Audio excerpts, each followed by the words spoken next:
Hi guys, it's Mrs. Messerschmidt, and I'm going to read chapter 14 for you. There had been nothing for the Tucks to do but go to bed. It was too dark now to go out looking for the horse thief, and anyway, they had no idea when he had done his thieving or which way he had gone. "That beats all, though, don't it, Pa?" said Jessie, "coming up to a person's house and stealing their horse right out from under their nose." "I got to give you that," said Tuck. "But the question is, was it just some ordinary thief, or was it someone that had some special reason? I don't like it. I got a bad feeling about the whole thing." "Hush now, Tuck," said May. She was spreading a quilt on the old sofa, making it into a bed for Winnie. "You're too much of a worrier. There's nothing we can do about it now, so there's no sense fussing. You got no reason to think there's anything peculiar about it anyway. Come on, we'll get a good night's sleep and figure it out in the morning when we're fresh. Boys, up you go, and don't get talking. You'll keep us awake. Winnie, child, you bed down too. You'll sleep first rate on the sofa here." But Winnie did not sleep at all, not for a long, long time. The cushions of the sofa were remarkably lumpy and smelled like old newspapers, and the chair pad May had given her for a pillow was thin and hard and rough under her cheek. But far worse than this was the fact that she was still in her clothes, for she had firmly refused the offer of May's spare nightgown, with its seemingly miles of faded cotton flannel. Only her own nightgown would do, and the regular bedtime routine. Without them, she was painfully lonely for her home. Her joy on the road that morning had completely disappeared. The wide world shrank, and her old fears rolled freely into her consciousness. It was unbelievable that she should be in this place. It was an outrage. But she was helpless to do anything about it, helpless to control it, and exhausted by the conversation in the rowboat. Was it true? Could they really never die, these Tucks? It had evidently not occurred to them that she might not believe it. They were only concerned that she keep the secret. Well, she did not believe it. It was nonsense, wasn't it? Well, wasn't it? Winnie's head whirled. Remembering the man in the yellow suit was the only thing that kept her from weeping. "He's told them by now," she thought, rehearsing it.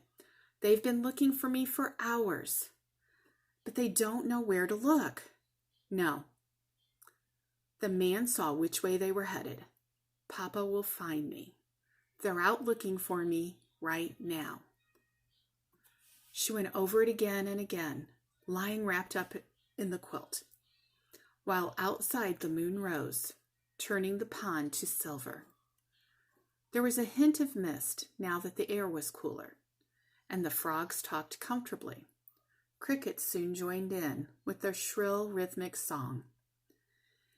In the table drawer, the mouse ruffled softly, enjoying the supper of flapjack crumbs May had put there for him. And at last these things were clearer in Winnie's ears than the voice of her thoughts. She began to relax, listening to the sound-filled silence.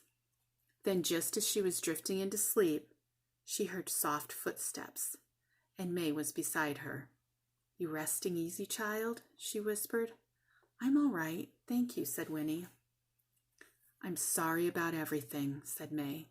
"I just don't know no other way but to bring you back with us. I know it ain't very happy for you here, but, well, anyway, you have a good talk with Tuck?" "I guess so," said Winnie. "That's good. Well, I'm going back to bed. Get a good sleep." "All right," said Winnie. But still May lingered. "We've been alone so long," she said at last. "I guess we don't know how to do with visitors. But still in all, it's a good feeling, you being here with us." I wish she was ours. She put out an awkward hand, then she touched Winnie's hair. Well, she said, good night. Good night, said Winnie. Tuck came, too, a little later, to peer down at her anxiously. He was wearing a long white nightshirt, and his hair was rumpled. Oh, he said, you still awake? Everything all right? Yes, said Winnie. I didn't mean to go disturbing you, he said, but I've been laying there thinking I ought to be sitting out here with you till you want to sleep. You don't have to do that, said Winnie, surprised and touched. I'm all right. He looked uncertain. Well, but if you want something, will you holler? I'm just in the next room. I'd be out here like a shot. And then he added gruffly, it's been quite a time since we had a natural growing child like you in the house. His voice trailed off. Well, try to get some sleep. The sofa there, I guess it ain't the kind of thing you're used to. It's fine, said Winnie. The bed's no better, or I'd switch with you, he said. He didn't seem to know how to finish the conversation, but then he bent and kissed her quickly on the cheek, and he was gone. Winnie lay with her eyes wide. She felt cared for and confused. And all at once she wondered what would happen to the Tucks when her father came. What would he do to them? She would never be able to explain how they had been with her, how they made her feel. She remembered guiltily that at supper she had decided they were criminals. Well, but they were. And yet, and then a final visitor came, made her confusion complete. There was a creaking on the loft stairs, and Jessie was looking down at her, very beautiful and eager in the faint blue moonlight. Hey, Winnie Foster, he whispered, you asleep?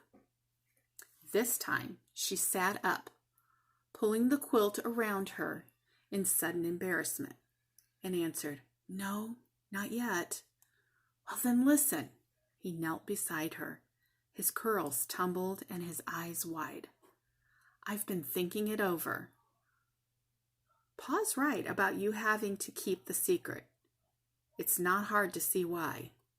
But the thing is, you knowing about the water already and living right next to it, so's you could go there any time. Well, listen, how'd it be if you was to wait till you're 17, same age as me? Heck, that's only 6 years off. And then you could go and drink some. And then you could go away with me. We could get married even. That'd be pretty good, wouldn't it?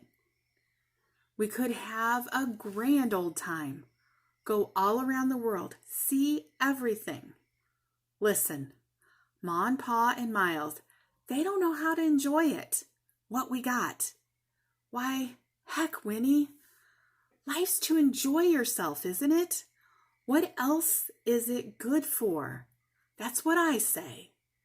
And you and me, we could have a good time that never stopped. Wouldn't that be something? Once more, Winnie adored him, kneeling there beside her in the moonlight. He wasn't crazy. How could he be? He was just amazing. But she was struck dumb. All she could do was stare at him. You think on it, Winnie Foster, Jessie whispered earnestly. Think on it some and see if it don't sound good. Anyway, I'll see you in the morning, all right? All right, she managed to whisper in return. He slipped away then, back up the creaking steps, but Winnie sat upright, wide awake, her cheeks burning. She could not deal with this remarkable suggestion. She could not think on it, for she didn't know what to believe about anything.